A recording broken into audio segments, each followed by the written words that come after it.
केंद्रीय मंत्री गिरिराज सिंह द्वारा मदरसा की पर टिप्पणी की गई, कहा गया कि मदरसा को बंद कर दिया जाना चाहिए। हम उनको धन्यवाद देना चाहते हैं कि वो मुसलमानों के बड़े हितैषी हैं, मुसलमानों के प्रति उनकी अच्छी सोच है। वो बार बार चिंतित रहते हैं, लेकिन कभी का लगता है कि उनकी हितैषी में कभी ईर्षा सोच तो नहीं है। मदरसा में शिक्षा दी जाती है, मैं उस शिक्षा का बिल्कुल हिमायती नहीं हूँ जो सिर्फ मदर टंग की तरफ बढ़ता हो, सिर्फ एक लैंग्वेज की जानकारी देता है, एक लैंग्वेज को पढ़ाता है।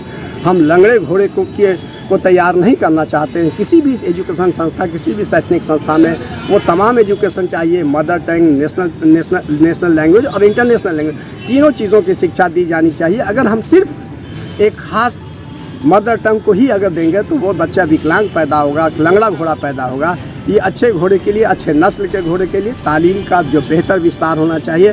कहीं भी शिक्षा दी जाती हो, बड़े पैमाने पे शिक्षा दी जानी चाहिए और उसको किसी कम्युनिटी से क्लासीफाई नहीं करना चाहिए, किसी के कम्युनिटी से जोड़ करके वो तालीम देनी चाहिए। इसलिए मैं मदरसा के लोगों को, जो लोग मदरसा चलाते हैं, उन लोगों को हम कहते हैं कि आप एजुकेशन दे रहे हैं तो एजुकेशन दीजिए, लेकिन Hindi, Urdu, English, math, science तमाम विषयों को आप पढ़ाने का करें। आप अपने एकेडमिक क्षेत्र का विस्तार करें और निश्चित रूप से आप जो बच्चा देंगे वो भारत का बेहतर भविष्य होगा।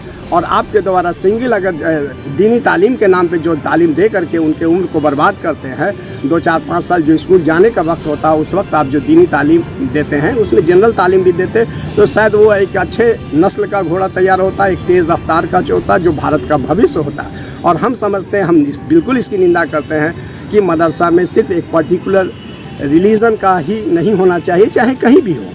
लेकिन हमारे मंत्री जी गिरिराज सिंह जी बार बार बयान देते हैं, वो केंद्र में मंत्री हैं, उनकी सोच अगर सही है, देश के प्रति उनकी सोच है, तो उन्हें इस बात को सोचना चाहिए कि वो जो बोलते हैं वो कानून होता है, वो कानून की भाषा होती है। आज वो विपक्ष की तरह क्यों बोलते हैं? वो चिल्ला करके कहते ये किया जाना चाहिए। वो आप संसद भवन में जाके बैठ करके कानून पास करवाइए और देश के विकास के लिए सभी पक्षों को, सभी वर्गों को जोड़ने का काम कीजिए, तभी आप देश के हितैषी माने जाएंगे।